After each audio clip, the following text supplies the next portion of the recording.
aspek kedua dari BBB, bergerombol. Kenapa maba-maba itu pada bergerombol, Bang? Itu sebenarnya sifat alami manusia, men. Gitu. Dia ngelihat siapa yang sama dengan dia gitu loh. Ngerti gak sih lu? Kayak misalnya lu datang ke suatu wilayah dan lu merasa ada satu lingkungan yang sama dengan lu. Ya lu pasti join ke sana, men. Ya kan, terlebih gue di lingkungan baru gitu ya. Gue pengen nyari gue kuat bersama nih, ngerti gak sih lu? Gue nggak mau jadi mahasiswa baru, terlebih ya yang sendiri, ya gue takut kenapa-napa aja gitu loh. Jadi stigma bergerombol tuh ya kayak ya biasa lah, temenan baru, apa-apa pengen bareng segala macem gitu sebenarnya. Tapi juga teman yang pertama lu kenal tuh belum tentu jadi teman lu sampai akhir kuliah ya. Iya, kecuali gue mungkin ya. lu nggak sama Raple ya? Gue nggak Raple gue. Sampai sekarang ya. Sampai sekarang. Iya. Jadi Bang Raple yang sekarang jadi ketua himpunan, Bang Akmal yang jadi jenderal, itu semua berawal sebenarnya tetap dari maba ya. tapi gue juga menarik sih, dulu gue sempat kayak kedatangan Bang Amin kan, datang ke kelas-kelas gitu pas kita lagi tur kelas. Habis itu Bang Amin tuh ngomong, Bang Amin tuh BTW ketua himpunan tahun berapa? Periode 6 ya, ketua himpunan periode 6. Itu dia tuh datang ke kelas-kelas terus dia bilang, kalian jangan takut kalau misalnya kalian gak bisa ngomong atau gak pede atau ibaratnya introvert lah. Soalnya gua aja nih, Bang Amin yang ngomongnya, gua aja tuh dulu introvert dan sekarang gua jadi ketua himpunan gitu. Jadi kayaknya emang kuliah tuh tempat banyak orang tuh untuk mekar ya. Kacau. Blooming ya. Sih. Jadi sebenarnya buat teman-teman gitu, pasti kan banyak nih juga yang online gini tetap dalam lingkungannya gitu. Semoga sih gue harap sih kayak begitu udah keluar offline ke kampus gitu, akhirnya bisa ngalamin apa ya, vibe-nya gimana gitu. Iya, jadi BBB itu harus kayak gimana gitu kan. Iya, walaupun yang sekarang udah semester 2, semester 3 gak malah ngerasain ya. Paling ntar kalau misalnya offline jadinya GBB. Apa tuh? Gondrong, bergerombol dan bingung. Sama-sama aja bergerombol sama bingung ya. Tetap. Ini gue harap botak sih aja. Gue pengen lihat sih botak-botak tumpul Ekom tuh kayak gimana sih. Ya, terus aspek terakhir dari BBB. Bingung ya. Kenapa sih? Padahal kan kayak orang-orang tuh udah jelas gitu kan. SSO tuh tempat kita buat ngatur berkas-berkas. Dan sebenarnya itu juga birokrasinya rada-rada aneh kan. Lu kayak harus ke library dulu, ke perpustakaan, habis itu dengerin seminar-seminar yang gue juga gak ngerti sebenarnya itu buat apa gitu. Dan kenapa harus dibikin birokrasi yang membingungkan seperti itu sih gitu, apalagi kan kalau buat yang ke Regen tuh apa aja sih aktivitasnya?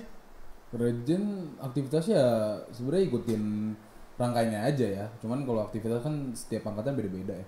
Cuman ya kayak gimana sih lu dulu masuk SMA, waktu dari SMP lu bingung dong, kenapa harus ada ini, kenapa harus ini. Cuman in the end lu bakal nyadar bahwa untung dulu gue ikut ini, untung dulu gue dikasih tahu ini. Itu sih sebenarnya. Cuman kalau stigma bingungnya ya gimana sih, namanya baru gitu. Lu juga kalau misalnya nanti kerja lu bakal bingung men dengan lingkungan kerja lu, terus temen-temennya kayak gimana, terus pekerjaan lu kan seperti apa, lu bakal bingung. Itu sebenarnya hal yang wajar sih BBB itu ya. Iya, sebenarnya. Cuma akhirnya bingung itulah akhirnya menimbulkan so asik tadi ya. Orang-orang yang nggak tahu sebenarnya mereka tuh lingkungannya cocoknya di mana sih, atau bahkan mereka pun siapa gitu. Akhirnya mereka so asik gitu ya. Nah dulu tuh sempat ada beberapa nilai-nilai yang gue sebenarnya tertanam sampai sekarang ya dari Redgen itu. Yang pertama itu adalah punten everywhere all the time. Selalu itu pas lagi baris berbaris udah teriak gitu, jangan lupa puntennya. Dan tiap kali gue lewat depan abang kakak itu pasti punten bang, punten kak. Dan itu akhirnya kebawa akhirnya sampai gue kemana-mana ya. Kenapa sih bang sampai sekeras itu kata punten ditanemin ke ikom gitu? Coba gue tarik benang merahnya dulu ya. Punten berarti kan sopan ya, attitude dong, manner. Ya kan? Sekarang gini, John, mahasiswa tuh langsung berhubungan dengan masyarakat. Ya kan, kalau lu nggak punya manner sebagai mahasiswa, lu gimana mau bela masyarakat? Lu mau gimana diterima di masyarakat? Itu yang pertama, diaplikasikan ke perkuliahan. Ya, kenapa harus punten? Ya kita di Bandung men. Di situ kita menapak ya, di situ adat yang kita bawa gitu loh. Ya kan, bahasa itu apa ya? Bumi dipijak, langit dijunjung. Betul gitu. Lo harus adaptasi sama lingkungan lo yang lo tempatin men. Gitu kan, nggak mungkin juga lo di Bandung tapi lo bilangnya bukan punten, kan orang juga nggak ngerti gitu. Jadi universal aja sih sebenarnya. Nah kenapa ditekenin banget gitu di kampus, di luar, Karena itu yang akan ngebentuk karakter lu, men. Sebagai mahasiswa yang sopan.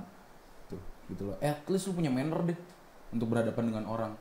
Dimulai dari mana? Ya dari sini gitu loh, dari hal kecil, temen lu, abang kakak lu, adik-adik lu, dosen lu, gitu loh. Lu dapet nggak sih mata kuliah pendidikan karakter? Nggak dapet gua. Nggak dapet. Nah ini gue jelasin dulu ya. Di situ materinya tuh tentang bagaimana ngechat dosen. Lu bayangin men, buat apa sebenarnya? Gue mikir lagi, oh ya bener, buat bentuk karakter gue nanti gitu loh. Untuk manners vertikal tuh seperti ini, manners horizontal tuh seperti ini, gitu sebenarnya. Walaupun sebenarnya kalau misalnya di dunia kerja kadang-kadang nggak kepake juga ya. Belum tentu men. Iya kan, kadang-kadang kan. Iya. Ya kalau misalnya gue juga yang gue lihat dari budaya Bandung ya, gitu lo jadi misalnya jadi salesman gitu-gitu. Sebenarnya lu jangan terlalu sopan juga gitu, tapi setidaknya dengan lu belajar dengan kata punten gitu-gitu tuh punya dasarnya gitu ya. Jadi di momen-momen dimana lu harus benar-benar menjadi kritis, kan kita harus kritis tapi tetap sopan ya. Cuman gini Jan, gue agak kontra aja sama omongan lu gini ya. Kalau misal lu bilang gak kepake di dunia kerja ya mungkin gue bisa menimbang-nimbang lah. Cuman kita balik lagi, men, sopan santun tuh dasar kehidupan men.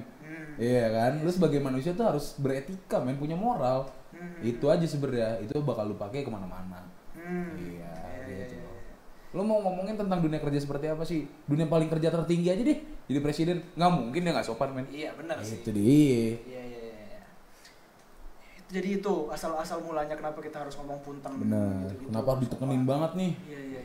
Soalnya mungkin yang online gini agak susah ya buat ditanemin kata punten ya. Masa ya di chat Zoom harus ngomong punten gitu kan agak susah ya. Karena kalau online ini kita terbatasnya kita hanya bisa ngasih teori men. Gitu loh. Karena sebener-benernya ilmu itu yang kita praktekkan, yang kita alami sendiri men. Kalau misalnya udah dapet di lingkungan yang seperti itu ya bakal terbentuk seperti adanya gitu loh.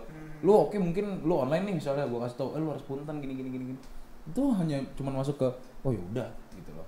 Oh ya udah gua tau gua harus sopan gitu. Cuman ketika lu praktek langsung itu atmosfernya bakal berbeda gitu. Oh ini ilmu-ilmu yang harus ditanamkan ya. Iya. Dan emang keras juga sih cara ngajarinnya kan. Kayak ibaratnya abang kakak LO ya kan. Itu selalu kayak ngomong ke anak-anaknya tuh punten itu tuh ibaratkan begitu orang nggak ngomong punten tuh dia udah melakukan dosa yang besar gitu. Keras sih enggak sebenarnya Jan. Tapi tegas gitu. Cuman kayak beresensi gitu. Lu Ya, nggak bisa ngelawan esensi men. Ya bahasanya kayak gitu lah ya. Lu ambigu soalnya. Aduh. Enggak. Cuma lebih ke gue selalu diomongin sama LO gue. Jangan lupa puntennya ya. Dan bisik-bisik. Jadi ibaratnya kayak ini sesuatu yang harus gue jaga di punten nih. Iya benar. Tapi kan lu sempat itu juga ngelatih LO juga ya. Ya kan. Jadi Bang Akmal ini adalah salah satu orang-orang yang melatih orang-orang yang menyambut maba-maba gitu. Nah itu tuh sebenarnya yang pertama kali nanemin kata punten itu dari angkatan lo apa dari angkatan sebelumnya sih? Enggak lah men, punten tuh budaya di ikom. Udah dari dulu ya? Dari dulu men. Itu abang kakak gue yang ngajarin. Dan itu yang nggak gue mau hilang gitu di ikom. Makanya kita ajarin terus ke adik-adik kita gitu loh. Kalau misalnya lu dulu nih pas lu punya adik-adik kayak gue gini, kan gue tau lu orangnya cuek ya, tapi ada nggak sih momen-momen di mana lu kayak ngerasa gue pengen dipandang kayak gini sama anak adik-adik gue gitu? Berarti ngomongnya adalah gue pengen dipandang seperti apa sih abang-abang tuh? Iya abang-abang pengen dipandang seperti sebenarnya kalau di luar kampus abang-abang tuh pengen dianggapnya kayak temen sebenarnya ya. Kayak gini, lu bakal beda pembicaraan abang lu ketika satu forum keluarga nih, ayah, ibu, adik semua yang ada di keluarga ngumpul, sama ketika lu menongkrong berdua sama abang lu. Akan beda pendekatannya. Gitu loh. Sebagai abang kalau di keluarga satu forum dia harus terlihat kuat untuk melindungi adik-adiknya. Ya nggak sih? Cuman dibalik itu aja, anjing ketika lu nongkrong berdua sama abang lu, akhirnya lu tahu anjing abang gua kayak gini, anjing ternyata pikiran abang gua kayak gini, anjing abang gua tuh melakukan gua kayak gini tuh di keluarga gara-gara ini. Gitu. Ya walaupun awal-awalnya kelihatan keras dia begitu lu kenal lu ternyata lu sadar kalau misalnya dia juga. Karena gini, abang-abang tuh sosok pengganti ayah Jan. Wow. Iya. Cing itu kayak abang ya dalam sistematika keluarga tuh pengganti ayah Jan. Iya juga ya. Iya. Misalnya nih, ayah lu nggak ada, lu sekeluarga 3 orang, ya kan, 2 adik 1 abang. Lu kalau ada apa-apa yang menyangkut dengan keluarga, lu ke siapa? Kalau bukan abang lu. Oke mungkin nyokap, Tapi nyokap ya iya sih. Men, nyokap tuh udah intinya kita, nggak boleh diganggu gugat. Iya benar. Untuk menjadi palang pintu utama siapa? Ya anak tertua, ya abang, kakak gitu loh. Iya, dari segi macam-macam ya, finansial, masalah gitu-gitu ya. I see. Kalau di kampusnya nyokap sama bokap itu kayak kaprodi lah. Ya dia melindungi tapi dari jauh lah ya. Yes. Kalau misalnya abang-abang tuh yang benar-benar udah ini kita di keluarga ini loh, kita nggak boleh memperburuk nama keluarga kita. Kita harus jaga nama baik keluarga kita, kayak gitu lah. Gue juga ngerasa sih sebenarnya sekarang nih, gue juga sempat mikir kayak gitu kan. Kayak gue tuh harus jadi abang yang kayak gimana sih buat adik-adik gue gitu. Dan akhirnya malah yang ngajarin gue cara jadi abang-abangan itu malah adik-adik gue. Adik gue yang datang ke gue, habis itu mereka cerita, bang gue ada masalah ABCD. Mereka ada yang minta diajarin misalnya, kayak ada gue misalnya punya skill-skill tertentu gitu kan, kayak olahraga atau nulis gitu kan. Terus ada adik gue yang datang dan nanya, bang, lu mau ngajarin gue nggak? Gitu. Jadi malah mereka yang ngajarin gue, gitu, bukan gue yang belajar sendiri atau gimana gitu. Gue sebenarnya masih orang yang sama gitu. Dan sebenarnya kita mau ngebalik topiknya jadi, bang, kenapa sih abang-abang itu ngedeketin adik tingkat kalau nyari cewek? Mungkin bukan gue ya. Nggak mungkin kalau nggak pernah. Ya fase itu. Fase. Bukan nyari cewek, lebih kayak gini Jan. Misal, ya kan, abang nih, ya kan, punya adik 2, ya kan.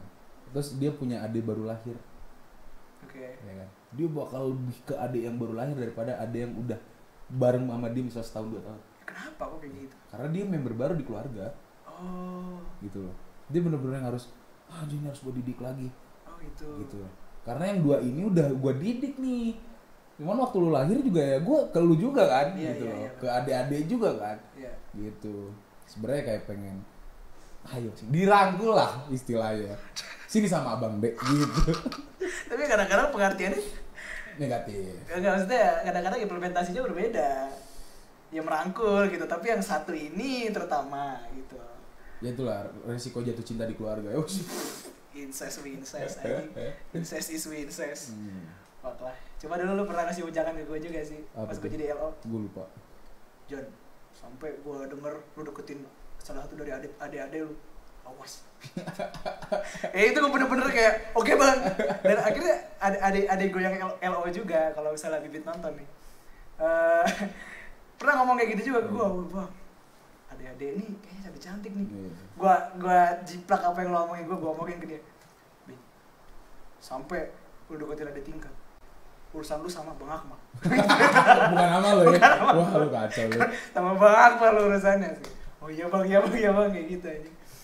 Aduh. Tapi ya bukannya gue nggak pernah nyoba sih ya. Cuma never try never know. Padahal angkatan lu juga cakep bang. Kenapa harus ke bawah gitu loh? Kan gue bilang gue bukan salah satunya. Masa iya sih? Iya. Lu ngibul nih kayaknya. Lu tanya Iki. Nih Ki, kalau lu nonton nih Ki. Nih Ojan mau nanya sama lu nih Ki. Ojan nih. Lu bukan salah satunya. Berarti lu kalau misalnya kan gue cuek. Masa iya sih? Kalau misalnya ini nih ade-adean ya misalnya. Abang-abang tuh kadang-kadang tuh kalau lagi nongkrong gitu. Terus tiba-tiba ada kayak ada yang deketin adeknya ya kan. Ada yang sebenarnya nggak ada hubungan darah gitu. Tapi dia ngeklaim orang itu sebagai adeknya, dan ada yang ngedeketin itu pasti langsung di-cut lah, dikasih tembok lah. Entah diomongin apa kayak gimana gitu. Kenapa sih kayak gitu bang? Apa sih yang bikin abang-abang tuh kayak oh ini adek gua nih yang harus gua jaga? Karena gini, abang tuh kan pengen yang terbaik buat adeknya. Ya sejauh ini yang terbaik menurut abang adalah diri sendiri. Enggak lah, cuman ya kadang kan kayak gitu ya. Abang tuh kan kayak gue pengen adik gue dapet yang terbaik gitu kan. Cuman ya dalam stigma dia yang terbaik itu ya diri dia sendiri kan. Waduh, ya gitu aja. Narsis banget ya udah lah ya. Jadi ini kayaknya kita udah di penghujung acara kita ya. Kita udah ngobrol-ngobrol nih tentang Hikom itu kayak gimana sih dan legendanya BBB. Sebenarnya kalau misalnya lu ada pesan nih bang buat adik-adik kita yang berikut ini, kan bentar lagi ada angkatan 21 nih. Udah ada dong. Udah ada ya. Bentar lagi bakalan udah apa ya? Bakalan bener-bener join lah. Mau masuk nih ke ranah nih. Iya. Nah buat welcome to the family. Welcome to the family ya, Legion. Iya, Legion. Ada nggak sih kayak sebenarnya hal-hal yang pengen lu sampein ke mereka gitu? Gini men, sebenarnya satu aja sih. di satu lingkungan baru lu jangan takut untuk berproses aja sih sebenarnya. Jangan takut untuk berproses. Iya, karena ketika lu nggak ada proses hidup lu nggak bakal berkembang men. Dulu bakal stagnan. Gitu. Jangan takut untuk mencoba hal baru deh. Gitu. Karena kuliah ini jujur ya men, ini pintu gua untuk learn anything new lah. Gitu loh. Apa aja ilmu masuk, filternya di diri lu sendiri gitu. Ketika lu dapat ilmu ini tapi nggak masuk diri lu, ya itu dulu tahan gitu. Gitu loh. Jadi jangan takut buat coba hal baru. Gitu. Jadi buat teman-teman nih ya. Tapi jangan kriminal ya. Wah lu kriminal. Ya tipis-tipis nggak apa-apa lah ya, buat dong. pengalaman ya. Jangan dong. Gue masih inget tuh ada di Lokoar tuh ada stop sign ya kan, ada pembatas jalan ya. Kalau yang kayak gitu-gitu nggak apa-apa lah ya buat prop nanti kalau misalnya kalian bikin konten. Looting, farming ya. Ya pokoknya buat teman-teman Alegian ya, sama sebenarnya yang angkatan 2020 juga, sama mungkin buat kita semua, kuliah ini bisa jadi tempat buat kalian itu tuh jadi orang yang sebenarnya apa ya, potensi kalian tuh bisa jadi kenyataan gitu. Jadi kalau misalnya kalian ngerasa belum bisa ngomong, kalau misalnya kalian ngerasa masih kurang dari diri kalian, udahlah nggak apa-apa lah gitu, itu normal ya kan Pak ya, itu normal, itu fase. Jadi pas di kuliah ini udah jalanin aja, cobalah hal baru, keluar dari zona nyaman kalian. Dan mungkin jangan keluar men dari zona nyaman lu. Jangan. Memperluas zona nyaman. Zona nyaman jangan ditinggalin John, tapi diperluas. Anjir, itu dari Bang Akmal dengan kesini lu. Mungkin kalau misalnya kalian udah memperluas zona nyaman dan udah mengupgrade diri kalian, mungkin gue bisa ketemu kalian di Lokatara. Dan untuk lu semua nih yang masuk Lokatara, terlebih kan dulu gue pernah masuk Lokatara nih. Iya. Ya jangan segan lah ngomong sama abang kakak lu. Iya. Tuh ya kita sama-sama belajar aja. Terlebih yang di Ikom juga nih ya, untuk semua tim bahkan. Ya kan di Ikom, di ranah baru, di kampus, di apa segala macam, jangan takut lah untuk ngomong sama abang kakak lu dulu, karena memang bener-bener konsepnya udah keluargaan banget sih. Gitu aja sih sebenarnya. Jadi kalau misalnya kalian pengen ngobrol sama Bang Akmal, Instagramnya bakalan di tag, Instagram gue juga bakalan di tag, silakan follow. Kalau gue nanti kalau misalnya ada tag-tagan Instagram, cantumin aja Instagram Sadam. Oke? Iya lagi detox kali ya? Iya lagi detox. Aduh ya. Instagram Sadam aja. Ya nanti WhatsApp-nya lah kita taruh di caption. Nggak tidur gue ntar. Ya udah, this is Loka Talks. See you next time. Thank you bro. Thank you sis.